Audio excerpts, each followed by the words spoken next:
his cinema is about the characters. They are strong, they are survivors, even all the traumas, even all the worst things they went through. They know how to reinvite themselves. They know how to forgive. I love you, Pedro. Hello everyone, welcome back to Let's Take 5, the podcast where we take a cinema legend, take 5 of their films, highlight their excellence and range. My name is Austin Laker. My name is Ray Martindale. And we're on our casual episodes where we do, after every one of our complete sets, where we just kick our feet up and talk about the director as a whole, really, and what we did. Mm-hmm. We of course reveal our next in our next set here. Yeah, there's exciting stuff coming up, which we make you all stay at the end. Yeah, so stay tuned till the end of this. If you didn't care about the Pedro Almodovar 5, if you're a fan of the podcast, you should wait until the last. They're like 20 minutes long anyway. You can snap it. Or just skip the last 5 minutes. All right. Okay. Yeah, I mean, if you notice this, even like the description of these episodes, I never put what the next episode is. And so the next episode of the next 5. Yeah. Yeah. Make them listen to the end. Yes, exactly. Keep them going. Hell yeah. But before we do that, let's Pedro Almodovar. We covered 5 of his films. They were Women on the Verge of Nervous Breakdown, All About My Mother, Talk to Her, Volver, and The Skin I Live In. This is another one of those things where I had seen them all, and you hadn't, and that was mean. But hopefully it was a good time? Good time a little bit? No. I didn't like watching any of these movies. Sorry. No, I mean, they were good. I mean, these are films, I mean, obviously, Almodovar's reputation precedes him. I'd heard of all these films. I hadn't heard of The Skin I Live In. Volver was popular film, oddly. Yeah, still so weird. Which it doesn't really make a lot of sense, but Volver was... I remember that being in theaters. And so do our girlfriend and wife, respectively. Yes. Yeah, they remember it too, which is just kind of bizarre that that's the film that stood out. That was. Women on the Verge of a Nervous Breakdown was turned into a musical, and so it's like one of those like pop culture things. Like, right. I was aware of its existence as well.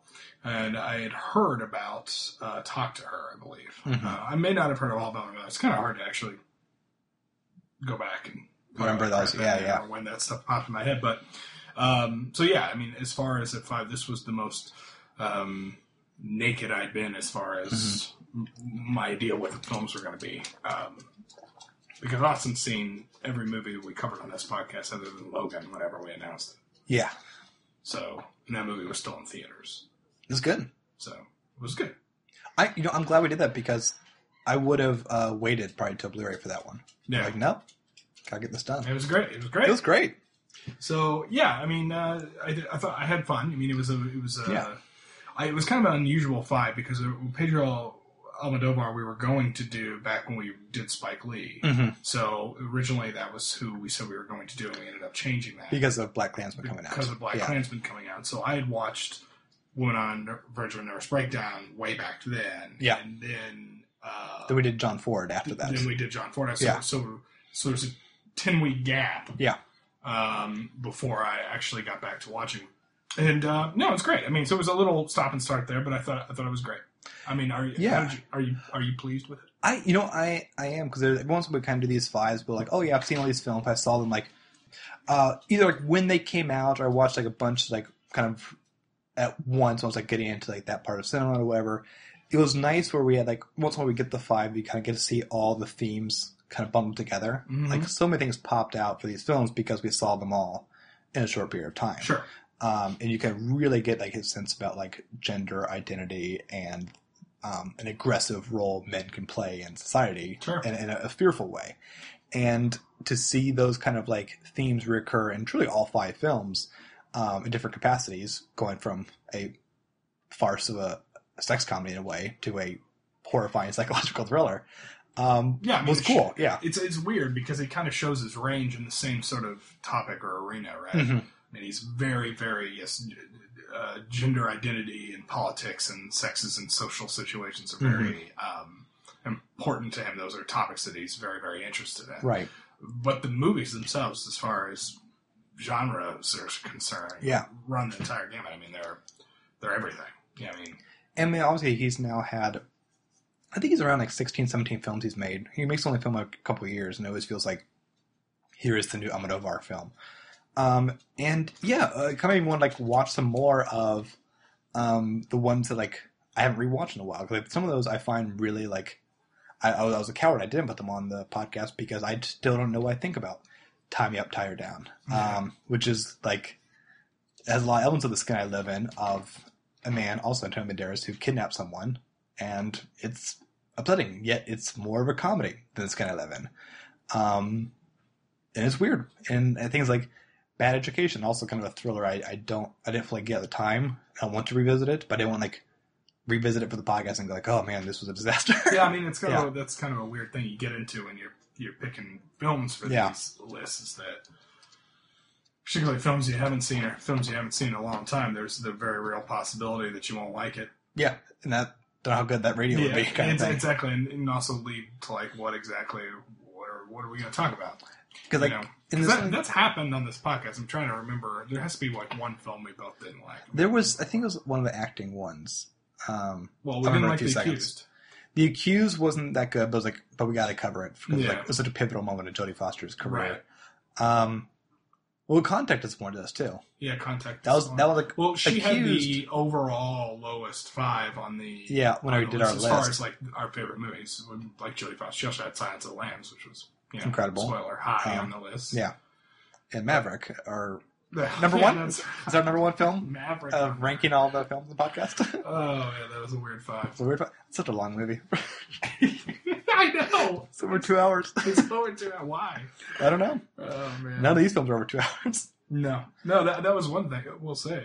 Yeah. As far as the length, this might have been a shortest 5 other than the Pixar films. Yeah, I mean, like, The Sky I Live In was like exactly 2 hours. Maybe Talk to Her was as well, but like, he makes really tight screenplays. Movies, Like, I can't imagine any of these have like a lot of like deleted scenes without that. Yeah. And, I mean, one film of his I do like, but I understand that it is completely superfluous, is the very silly comedy I'm So Excited, which is just like a sex goof on an airplane.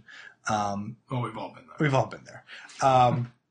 And yeah, like, he's still making really good things. Like, Juliet came out 2 years ago now. Really kind of good mother-daughter film, kind of 2 different timelines going on. More of a drama than anything we've done here before, but he's still like making really interesting things. Whenever like he's a new one, it's going to be at Cannes. Like, he's still like one of those like auteurs people pay attention to. And even though he hasn't had as big of a hit as probably like Volver, this guy Living got a couple of like awards internationally and whatnot. Sure. Broken Embraces, a couple more, but nothing that's like shaken the zeitgeist yet. But I think like he still will. Like he's still got it in him. He's not like retreading himself. Yeah, I mean, he's one of those people look for, like with Herzog. Yeah. Or they're going to make their bones in some film contest at some point. Yeah. This is worth having the tangent since we did a Herzog 5. Do you see what Herzog's doing next? No, I didn't. He is acting in the Star Wars TV show, The Mandalorian. Hell yeah. I'm for that. I'm for that, yeah. And there'll be an episode directed by Taika Waititi, which the guy made Thor Ragnarok. So he should just be in everything. He, like, the movie Jack Reacher, I think is pretty bland, but he's the bad guy, and like he has like some missing fingers. So he has monologues while having like 3 missing fingers on his fist. It's great. Werner Herzog. Yeah, so anyway, you want to rank these things? Or? Yeah, do you know your 5, or should I go first? Yeah, well, let me go first, since I didn't pick it. So number 5, I would have Volver. Mm-hmm. 4, I would have Women on the Verge of a Nervous Breakdown. 3 would be All About My Mother. 2 would be Talk to Her, and the last would actually be number 1 would be The Skin I Live In. I thought that was the best one. Awesome. I'm probably the only person that would think that. No, I really did. It's good. The best one. Yeah, it's so eerie. Yeah. We're now at the cover on the table next to us. I'm like, oh god, that mask is really upsetting. Yeah, it is. Yeah, I think we actually have pretty similar. Just Skin I Live In's a different spot. My number 5 is Volver, then The Skin I Live In, Women on the Verge of Nervous Breakdown, All About Mother, and then Talk to Her. Yeah. I mean, even like Volver, which is like I saw like 4 to 5 star 1. Everything else is like way higher. It's just kind of funny that we talked about it. We'll talk about it. We'll keep talking about it. But it's just bizarre that Volver is that's the film everyone. He's the guy that did Volver. Yeah. It's like, what? It's like we sound like snobs, like, oh, it's lesser tier Almodovar. But Well, like, yeah. But no, it's a weird thing that was so popular, Yeah, I guess. Like, I remember it, and I wasn't even paying attention at those times, and that's just bizarre, It's like if, for some reason, the most popular Coen Brothers film was The Hudsucker Proxy. And you go, no, it's good, but that's weird. You all like that one. It's more like Barton Fink, actually. I love Barton Fink. Yes, but Yeah. if someone said that's the best one. Yeah. I think it might be my top 5. I love Barton Fink. Well, good, because we did 5 here. Yeah. And if it were number 5, then it That's would true. match. It makes sense. Jesus, Barton Fink. awesome. I was told there'd be no math. So, Yeah, no. Anyways, let's... what are we going to do? What are we doing to next? our sort of special announcements Yes. here. So, how long have we been doing this podcast? Over 2 years. 2 years. We've been doing it for over 2 years, and we've covered how many movies? We've had 120 main episodes, and then obviously a bonus one after each 5. Okay. So, the math. There's been a lot of episodes. Yeah. So Austin and I have both mutually agreed that I think it's probably best for both of us to sort of move on from the podcast. I mean, I assume you'll have it on the network for people to download. Absolutely. It'll be there. Feed's not going anywhere. It's reserved for Our friendship's not going anywhere. Yeah, you probably were wondering why there was a delay in the episodes, and it was part of why is you get burnouts and things, and you move on to doing other things. But that doesn't mean sometimes you get married. That's a lot of work. Yeah, I got married. I had there's a lot going on, and also Austin watches about 50 movies a day for the subsequent podcasts. Yeah. If you do the math on that, you'll find there's not enough hours in the day to do that. True. But I'm not changing it. Yeah. He watches 50 movies a day. So, Yeah. But we're not going to go out quietly. This isn't like T.S. Eliot, where it's like the world ends not with a bang but a whimper. We have. In fact, we're doing more. Yeah, we're doing more movies. So we've sort of, which is kind of nice because now rather than ending on a, okay, we did Almodovar and that's it, that's the end. Right.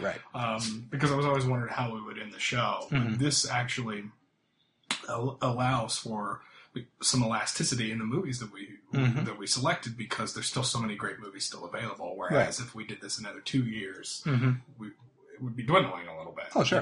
Because there's only so many great movies you can do. And I don't know how many of these still would have been around. So, do you want me to? So let's see what we did. So, so initially, I had the idea of because we always so many people we've always wanted to do. I've always thought who did I want to do? I thought recently like Charlie Kaufman, Eddie Murphy, Hal Ashby. It was always these few people be really cool. Look at these kind of people, and you had some big ones you wanted to do. So yeah, I mean that was part of it too. So you were naming those people, and at the same time, I was thinking there's some people we have to do. Though. Yeah, we got to get there are people that we want to do, and then there are people we have to do, like Martin Scorsese, Alfred Hitchcock. I always kept trying to delay those because those are the heavy hitters. You don't want to lose your A-list. Ingmar Bergman, which would have been my next spot. Right. Which would have added another complication of having nothing would have been impossible, but you have two. We try to change it up, so you'd have 2 foreign films. Yeah. As far as they're definitely different styles. Totally. But we did try to always cater respond to the next one. Exactly. Yeah. So they would talk to each other, as it were. Mm-hmm. So we sort of came up with the idea that let's end it on 5 movies for each that we really wanted to do. So both of us came with a list of 10. Mm-hmm. So out of those 20 movies, we narrowed it down to 10, which include 5 films from each of us that are the 10 films we're going to end on. The best films we never covered. Exactly. The 5s that never were in ways. Exactly. Yeah. So which covers 10 films. So it's the let's take 5, let's take 10 finale. Yes. Yes. We'll work on the wording. We got a couple days. Yeah, we got a couple days to figure it out. So there will be 10 more episodes, and then I presume some sort of wrap-up of all wrap-ups. We'll probably rank them all again because we're nerds. Yeah, we probably will. Yeah. So do you want me to read the films? Yes, these are, as we always do in the 5, we do them in chronological order. This is just a difference where there is no actual connecting link besides we think these are incredible films we're talking about. And 10 films that we definitely felt like we needed to do before this podcast ended. So number 1 is Casablanca. Then we'll be covering Rear Window, 12 Angry Men, The Seventh Seal, The Good, the Bad, and the Ugly, Amadeus, Die Hard, Last Temptation of Christ, Royal Tenenbaums, and There Will Be Blood. Damn good films. It's going to be fun. Yeah, those are really good ones. I think Die Hard and Last Temptation will be some whiplash. Same year those came out, too, yeah. No, there probably will be. The justifications for why these films got picked will obviously be discussed on their individual episodes. But yeah, I mean, would have loved. There were other films that we had talked about. You had 8.5. I had Hoop Dreams. I mean, there was a bunch of. I had The Great Mouse Detective. You had Apocalypse Now. I was trying to avoid equal films, actually. Yeah, that's right. I had Apocalypse Now. I had The Thing, which would have been something great. So there were a lot of movies brought to the table here. Yeah. So it wasn't easy to choose these 10 films, but we'll give sort of justifications on why. And there's also some actors and directors in these films that we would have covered subsequently, eventually. Certainly P.T. Anderson, certainly Wes Anderson, Martin Scorsese. I mean, it runs everybody here. So this would be great. I'm already looking forward to it. Some of these, like, I know you've seen 1,000 times. I mean, I've seen like Die Hard 1,000 times. But like, I've probably seen Amadeus twice. God, like, it's so good. I'm so excited to like rewatch that one again. I gotta watch that. That's that 3.5 hour. Hell, it might even be 4. 3.5 hour film that I could literally watch at any day. If it's ever in a movie theater, I'd love to have it just for the sound alone. Oh my god! I know. Yeah. You gotta blare that movie when you watch it. It's so good. This is gonna be great. So our first episode, Casablanca, is gonna come out in 2 days on Friday, and this will be happening for the next 2 months and change. And then that's it. I love that There Will Be Blood's our last movie. That's a great like one to end on. Like, cause like I remember like for like episode 100, I was so nervous like what would be episode 100. Yeah. And we did Malik partly because the 5th one would be Tree of Life. Like, okay, that's a good 100th. Because if we did Anderson, we'd probably not have that be 5th. Like we could do the Master afterwards, kind of thing. Yeah. So like this is good. This is a good final one there. 5. Yeah. So get excited for that. Until then, find us a whole bunch of different places. arttomorrow.com. You can check out the past 120 plus episodes of this podcast and podcasts for The Immortals and Ad Absurdum, with new episodes for those coming out. Where can we find you? Constant Diversion's my YouTube channel. Check me out on there. Subscribe to that, everybody. Everybody subscribe. It's required. You have to. And special thanks to Adam Lord for all the music he's done throughout all the years and, still within this episode. And his review on iTunes. Get people to find us in the last 10. Like this is the time we want to have a giant spike in new members. That's right. That's what we got. Perfect plan. But yeah, until then, I'm Austin Luger. I'm Eric Martindale. Bye, everyone. Bye-bye.